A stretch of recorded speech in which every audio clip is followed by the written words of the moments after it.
4 erreurs à ne surtout pas commettre en trading si vous voulez survivre sur les marchés financiers. Oui, il faut vivre, maintenant il faut survivre. Parlant du long terme. Bon, bref, bienvenue dans cette vidéo. J'espère que vous allez très bien. Déjà, pour commencer, likez la vidéo, ça nous coûte rien. Ça nous fait du bien. Likez la vidéo, s'il vous plaît. Ça nous aide énormément pour le référencement des vidéos. Ça fait agrandir la communauté, la chaîne et tout le bazar. Juste avant de rentrer dans le vif du sujet, je tiens à vous dire de faire un tour dans la description de mes vidéos. Vous y trouverez un lien vous menant sur mon blog. Là-bas sur mon blog, j'écris des articles notamment sur le développement personnel, la santé et le trading. Sur mon blog, vous pouvez vous approprier ces pensées, les télécharger et les garder. C'est vraiment très important. Alors, et n'oubliez pas aussi de me suivre sur mes autres réseaux, parlant de TikTok, Instagram, etc. Vous voyez un peu. Aujourd'hui, dans cette vidéo, nous allons nous intéresser au trading. Nous allons voir les 4 erreurs à ne surtout pas commettre en trading. Voilà.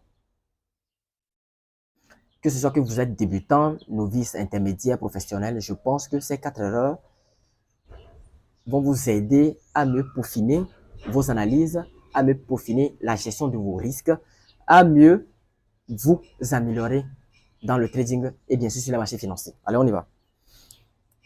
D'abord, le trading peut être une activité passionnante et potentiellement lucrative, mais il comporte également des risques importants. Pour examiner vos chances de succès, il est essentiel d'éviter certaines erreurs courantes. Voici 4 erreurs à ne pas commettre en trading. Erreur numéro 1. Ne pas avoir le plan de trading, ne pas avoir un plan de trading, c'est une erreur. On y va. L'une des plus grandes erreurs que les traders peuvent faire est de se lancer sans plan bien défini. Vous vous lancez sur les marchés financiers, vous n'avez pas de plan, vous n'avez pas de plan de trading. Votre plan de trading, ce que doit contenir votre plan de trading. Par exemple, les structures que vous voulez trader, les analyses graphiques que vous voulez faire, quelle structure vous voulez trader, si c'est un retournement, si c'est une continuation de marché et tout le bazar, vous voyez. Tout ça, c'est inclus dans le plan de trading. Si vous devez attendre une cassure, clôture de bougie, si vous devez attendre un pullback, tout ça, ça fait partie du plan de trading. Vous voyez un peu. L'une des plus grandes erreurs est que les traders peuvent faire. Non, l'une des plus grandes erreurs est que les traders peuvent faire. Non, l'une des plus grandes erreurs, désolé. L'une des plus grandes erreurs est que les traders peuvent faire. Oui, l'une des plus grandes erreurs que les traders peuvent faire est de se lancer sans un plan bien défini, ce que je disais préalablement. Un plan de trading doit inclure vos objectifs. Oui, vos objectifs, votre stratégie d'entrée et de sortie. Ce que je disais préalablement, tout de suite même. Vous voyez un peu? Ainsi que des règles de gestion du risque. Sans cela, vous risquez de prendre des décisions impulsives, des décisions basées sur vos émotions. Vous risquez de prendre des décisions impulsives, basées sur des émotions plutôt que sur une analyse rationnelle. Vous voyez, plutôt que sur la logique. Sans plan de trading, vous prenez des décisions basées sur les émotions, basées sur peut-être la peur de perdre de l'argent, basées sur des émotions comme du genre, le marché est en train de partir, oups, peut-être je vais louper cette opportunité, il faut que j'entre vite dans cette spéculation, il faut que je prenne coûte que coûte cette spéculation. Vous voyez un peu? L'une des premières erreurs, ne pas avoir un plan de trading. En deux, ignorer la gestion des risques. La gestion des risques est cruciale en trading. En trading. La gestion des risques est cruciale en trading. Voilà, en trading. Beaucoup de traders novices, quand on dit novices débutants, vous voyez, beaucoup de traders novices prennent des positions trop importantes par rapport à leur capital ou ne mettent pas en place de stop loss. Ils n'envisagent pas les limites de perte. Disons, les stop loss, ce sont les limites de perte. Les limites que vous, en tant que trader, vous avez établir pour vos spéculations. Et si le marché atteint ces limites-là, les spéculations se clôturent d'une manière automatique. Et parlant du stop loss, le stop loss, c'est les limites de perte. Vous voyez un peu? Bon, en français facile, quoi. Le stop loss, c'est un peu dans le jargon du trading. Ce sont les mots, bien les termes, le jargon du trading. Vous voyez un peu? Les termes provenant du trading, du domaine trading, du domaine des marchés financiers. Vous voyez? Donc, je disais que beaucoup de traders novices prennent des positions trop importantes par rapport à leur capital. Ils prennent des positions démesurées. Il a un petit capital, mais il prend des positions trop importantes. Des positions exorbitantes, démesurées. Vous voyez un peu? Ou ne mettent pas en place leur stop loss. Cela peut entraîner des pertes significatives. Il est important de déterminer à l'avance combien vous êtes prêt à risquer. Je suis prêt à perdre combien? Je suis prêt à supporter combien de pertes émotionnellement? Émotionnellement, je suis prêt à supporter combien de pertes? Je suis prêt à risquer combien? Je suis prêt à perdre combien d'argent? Combien d'argent? Bon, pas d'argent, mais combien de pourcents sur mon capital de trading? Combien de pourcents? Je suis prêt à risquer combien de pourcents sur mon capital de trading? Il est important de déterminer à l'avance combien vous êtes prêt à risquer sur chaque trade, sur chaque spéculation. Vous voyez? Et de respecter cette limite. La troisième erreur, laisser les émotions guider les décisions. Le trading peut être émotionnellement éprouvant, surtout lors de fluctuations de marché, lorsque le marché fait ses fluctuations. Vous voyez? Lors des fluctuations de marché. Les traders peuvent être tentés de céder à la peur ou à la cupidité. Je pense que j'avais fait une vidéo parlant de ça, une vidéo parlant de peur, cupidité, etc.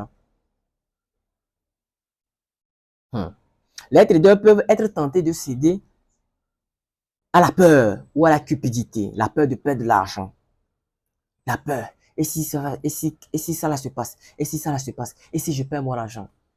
D'abord, l'idée de base, l'idée générale, l'idée première que vous devez avoir du trading est que le trading est risqué.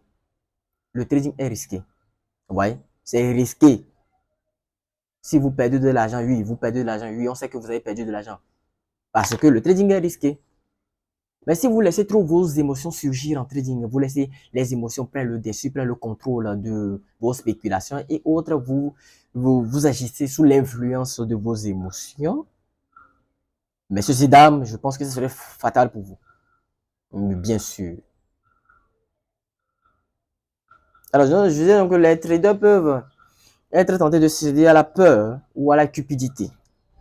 Ce qui peut les amener à vendre trop tôt ou à conserver des positions perdantes trop longtemps.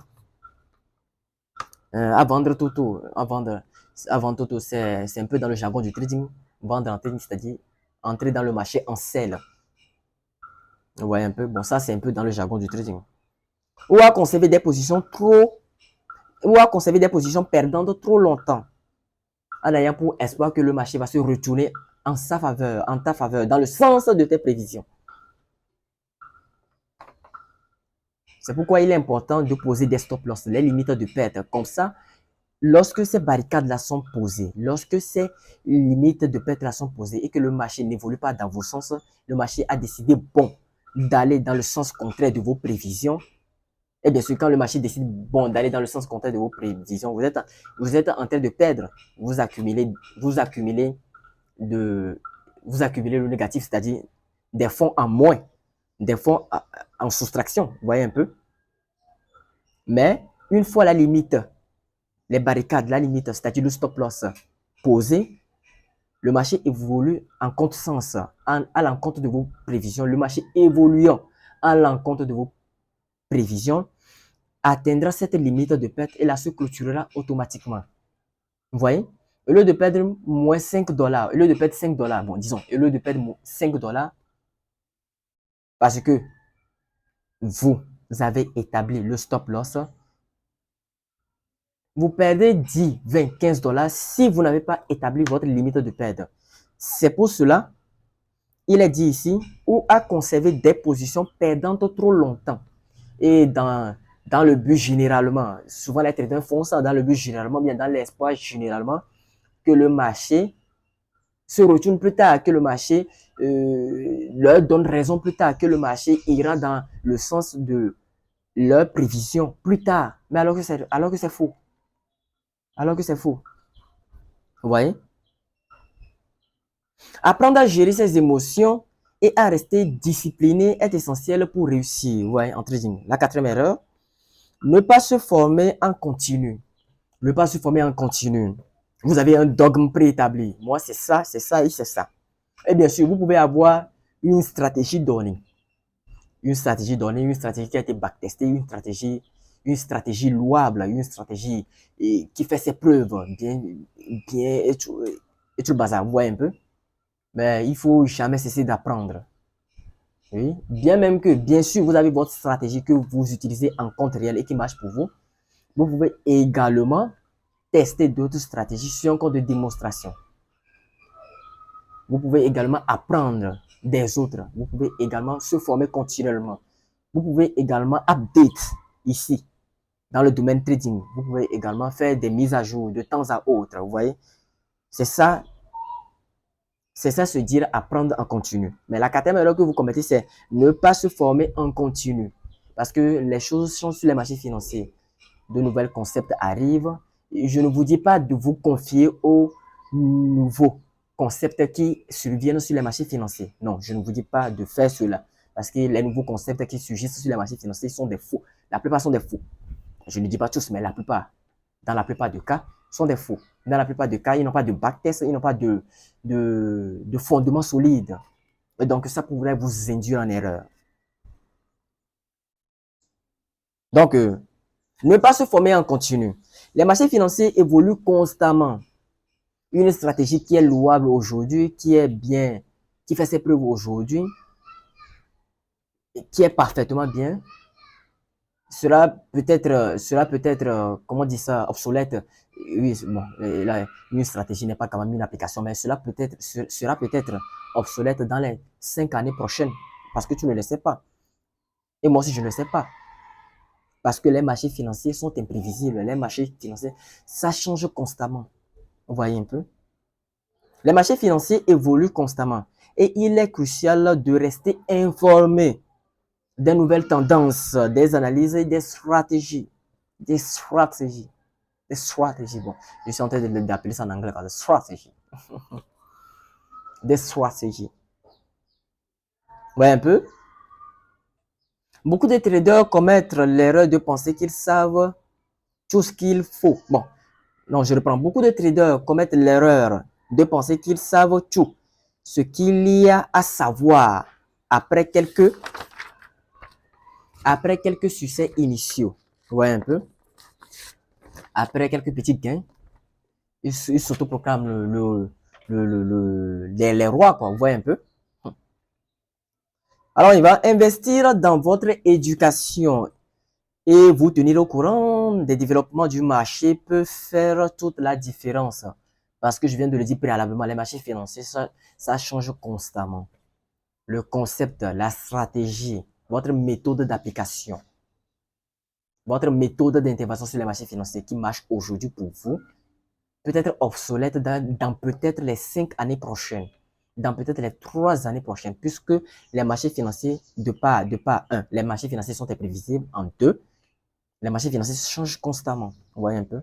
Donc, il est préférable de faire le update. C'est ça, le update, mise à jour. Je pense que c'est ça en anglais. Si ce n'est pas ça, veuillez me le dire dans les commentaires. Il est préférable de faire de jour en jour, de update. Mais je ne vous dis pas de vous conformer aux nouveaux concepts qui surviennent à chaque fois sur les marchés financiers. Non, je ne vous ai pas dit ça. Vous voyez un peu? Gardez votre stratégie, travaillez-le, mais ayez quand même cette envie d'apprendre, ayez quand même cette envie de pousser le bouchon un peu plus loin, ayez quand même cette envie d'aller un peu plus en profondeur, d'au-delà de ce que vous connaissez. Vous voyez? On y va? Alors, je pense que ma vidéo dure assez trop, mais je vais conclure par ces mots en disant, en évitant ces erreurs, oui, en évitant ces erreurs, ces 4 erreurs notamment que je viens de citer, vous augmenterez vos chances de succès en trading. Vous augmenterez vos chances de succès en trading et pourrez naviguer plus sereinement dans cet univers complexe. C'est très compliqué le trading. Si quelqu'un vous dit que le trading c'est de l'argent facile, c'est un gros menteur. Oui, dites à cette personne-là que moi je dis qu'il est un gros menteur. C'est très complexe. Alors, mais bon, bref. Et pour naviguer plus sereinement dans cet univers complexe, ouais, un peu, rappelez-vous que la patience et la discipline sont vos meilleurs alliés. Rappelez-vous que la patience, il faut être patient, il faut travailler, il faut être discipliné. Il faut être discipliné, ouais. La patience et la discipline sont vos meilleurs alliés. Sur les marchés financiers, sont vos meilleurs alliés. Alliés, autant pour moi, sont vos meilleurs alliés pour survivre longtemps, pour survivre sur les marchés financiers. Donc, passez-moi, je vais conclure ma vidéo ici. Nous allons nous retrouver une prochaine fois dans une nouvelle vidéo. D'ici là, portez-vous bien.